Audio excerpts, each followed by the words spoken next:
This guy, and this guy. Do you even remember their names or which Assassin's Creed game they were in? Exactly, even I don't.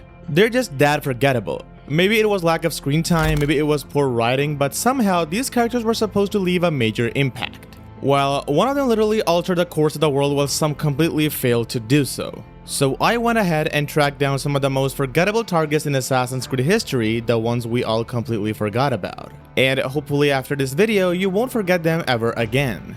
Now, the first game actually has some genuinely iconic villains. You had Al-Mualim and that incredibly creepy hospital doctor who still gives me the creeps. But then there's William of Montferrat, and if you don't remember him, don't worry, you're in the majority. William is just an angry medieval middleman who happens to own a castle in the Richard the Lionheart district of Acre. When Altair finally tracks him down, William isn't doing anything bad, and he isn't just thinking about some grand Templar conspiracy, he's just aggressively yelling at his own men for being incompetent. For the assassination, it's as hectic as it gets, which makes it a bit memorable for me. But the real deal is the iconic White Room confession that triggers right after you stab him. Usually these memory corridor moments are filled with deep philosophical debates between the assassin and the Templar about free will versus absolute control, as it's the landmark of the franchise. But William? He uses his dying breaths to bitch about military conspiracy and city food rations. Seriously, he wasn't trying to think about the minds of humanity, he was just really stressed out about supply chains and wanted his boss to appreciate him. Sad indeed.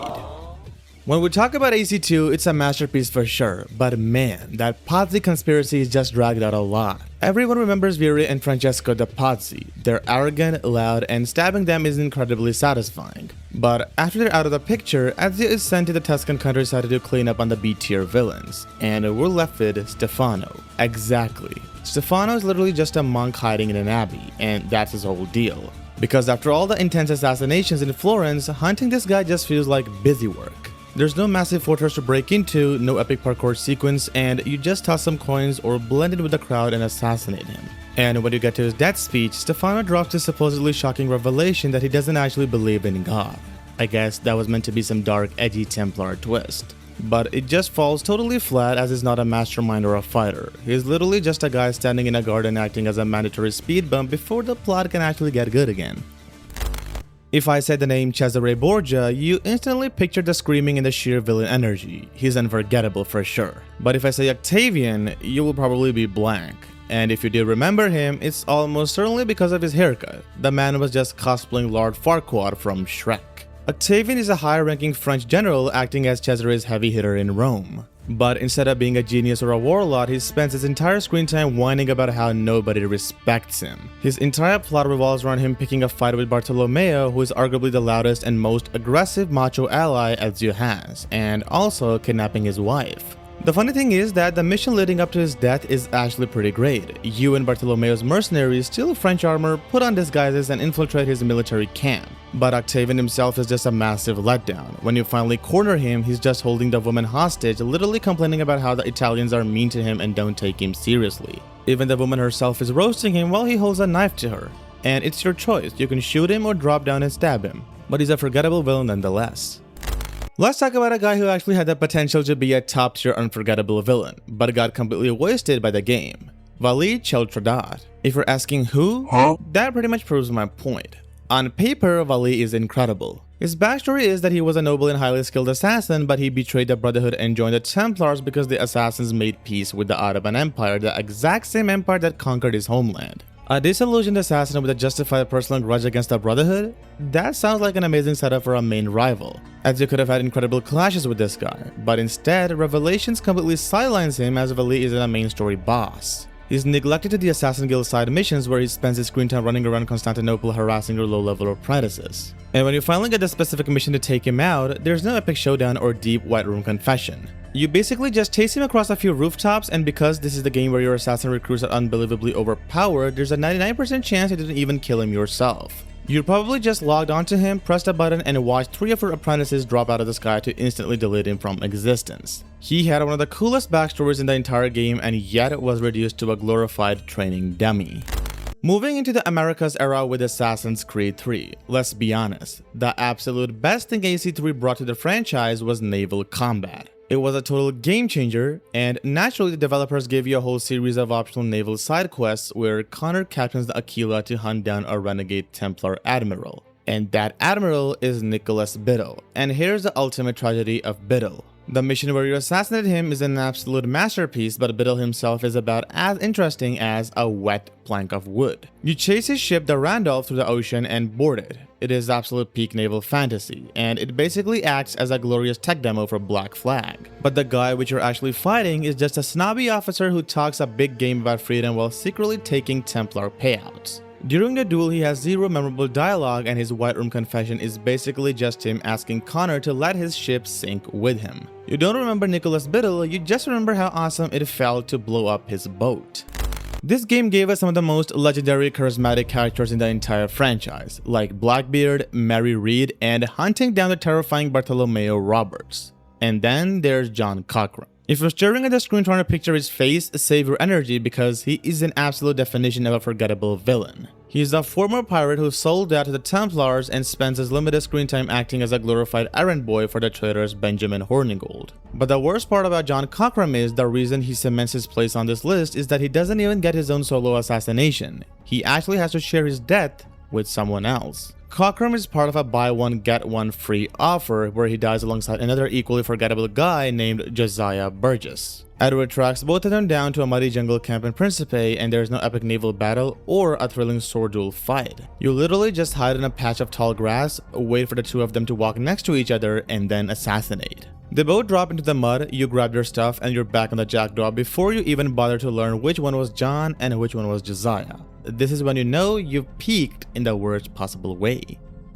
As the game is famously built entirely around emotional damage, Shay Cormac betrays the Brotherhood, meaning half of the game forces you to systematically hunt down and assassinate your former best friends. One of them is Le Chasseur. When it comes time to cross blades with this French spy and smuggler, the game really wants you to feel bad about it, as he was Shay's ally in the early hours. The problem is that the guy has barely any screen time before you switch sides, and his personality essentially boils down to speak with an outrageous French accent. When Shay tracks him down to a fort in North Atlantic, the ensuing boss fight is just a clunky sword duel. When you finally deliver the fatal blow, the memory recorded dialogue tries to play up the tragic angle of two former brothers, who are driven apart by ideology. But as a player, you just don't feel anything, because Rogue is so densely packed with devastating personal betrayals that Le Chasseur barely registers on the emotional radar.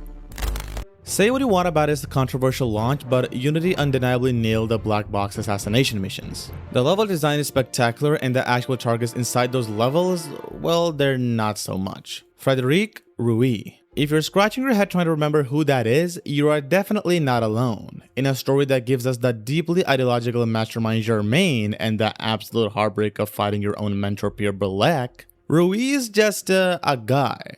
A really loud one at that. He's supposed to be this brutal Templar handling the infamous September massacres, but he has zero personality beyond his likeliness for violence and yelling. The funniest part is that the mission to get to him is actually awesome. You're infiltrating the massive prison, navigating through a literal riot, and it's peak Assassin's Creed gameplay. But when you finally reach the top of the barricades, Ruiz is just pacing around a rooftop waiting to be stabbed. You just drop assassinate him, and after that, you remember nothing about him.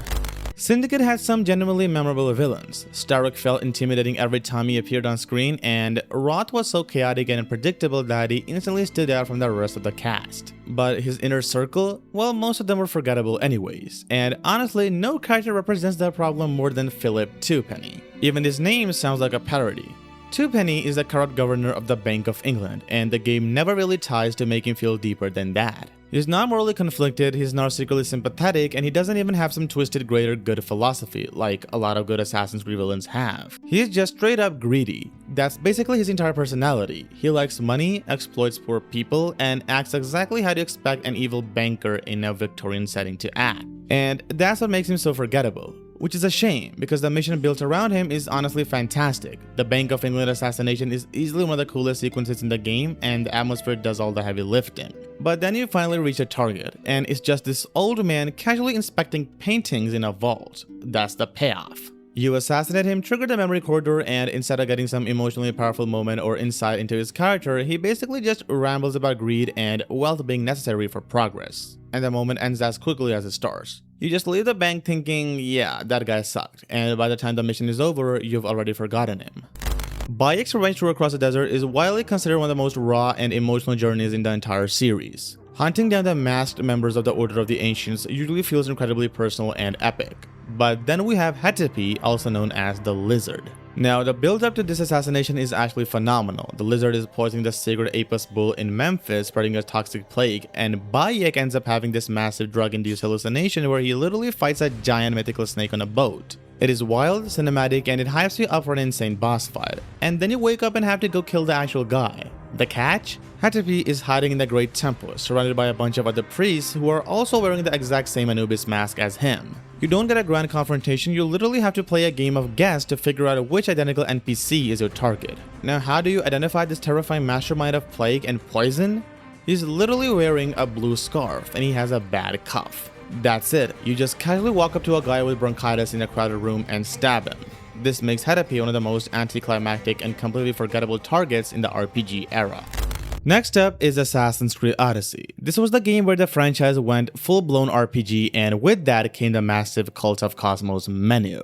On paper, this system looked incredible, a giant shadowy web of over 40 masked conspirators that you have to systematically dismantle. Sounds like a detective's dream. But in practical, it meant Ubisoft had to pad the map up with dozens of targets, which brings us to the Master. You could swap the Master with about 20 other low-tier cultists because they all suffer from the exact same hilarious problem. You know, a villain has hit the absolute peak of forgettable when you don't even realize you're assassinating them. The Master is supposed to be this cruel, calculating figure running a silver mine in Attica, and he's tied to a series of side quests with Socrates. But because of how Odyssey's open world operates, he's functionally just a generic, slightly beefier NPC wandering around a dusty rock quarry. There's no grand cinematic confrontation, no intimidating monologue, and chances are you were just casually clearing out the quarry because you wanted to loot a shiny chest and you shot a random guy who appeared to be the Master. He doesn't get a memory recorder speech, as is the case with any other target in Odyssey, and he gets an animation where you're awkwardly stabbing on the ground while looting his corpse. And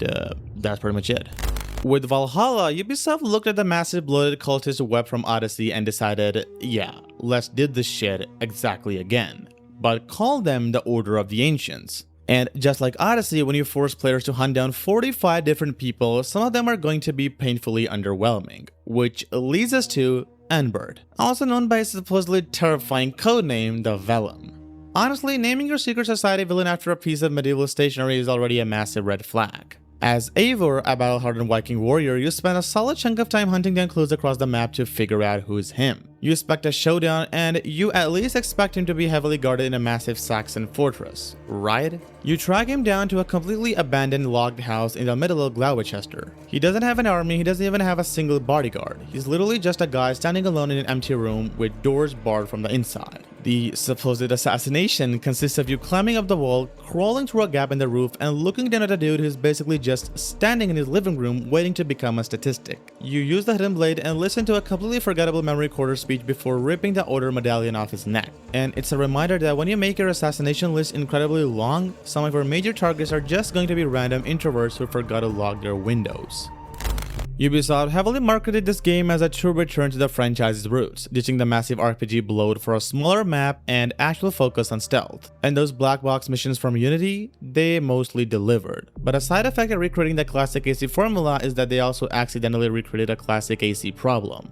Targets with absolutely zero personality. We have Ning, also known as the Treasurer. Ning is a high-ranking Order member who controls the economy of Baghdad, operating out of massive bustling bazaar. Now, the build-up to getting to her is genuinely fantastic. You're doing full-on Hitman-style detective work, you're eavesdropping on merchants, participating in exclusive blind auction to win an exotic hairpin, and talking your way past guards using secret ivory coins. It feels rewarding, but the payoff is a bit of a letdown. Ning herself is essentially a human cardboard cutout holding a giant bag of money. Prior to her death scene, she has almost zero screen time or narrative presence. She's just a faceless name on a hit list, and when you finally secure a private audience with her, you hand over the fancy hairpin you just won at the auction while she's distracted admiring it. You just casually step up and assassinate her. Her memory recorder speech is the exact same. I control the wealth, you're just a foolish child, and blah blah blah. And we've heard this a dozen times before from other corrupt merchants in this series. The bazaar infiltration was a 10 on 10, but Ning herself, I guarantee you forgot her name the second Basim walked out into Baghdad sunlight. And finally, that brings us to the latest massive entry, AC Shadows. Running around feudal Japan as a lethal shinobi and a powerhouse samurai is undeniably awesome. When Nago and Yasuke are hunting down the main Shinbaku targets, the game hits incredibly hard. But then there are the secondary targets. Ubisoft just couldn't resist putting another massive checklist in the game. This time, instead of a grand cult, you're hunting down dozens of optional minor targets from factions like the Yokai or the Betrayers and etc. And these targets exist for one reason and one only. They're walking loot farms. They have absolutely no impact on the narrative, and there's no complex infiltration, no dramatic showdown, and definitely no philosophical memory corridor debate. You just ride up to a random bamboo forest or a tiny bandit camp, find a guy who has a slightly larger health bar than everyone else, and smash him with Yasuke's Kanabo or drop assassinate him with Naue. The second you hit the dirt, a shiny gold notification pops out telling you that you just earned some legendary gear and a mastery point. So the crux is, you are not assassinating them to liberate Japan, you're just doing it for XP. And that's it for today's video. We hope you guys loved it, and if you really did, then make sure to let us know in the comment section below. Subscribe for more content like this one, and I'll see you in the next one. Till then, goodbye.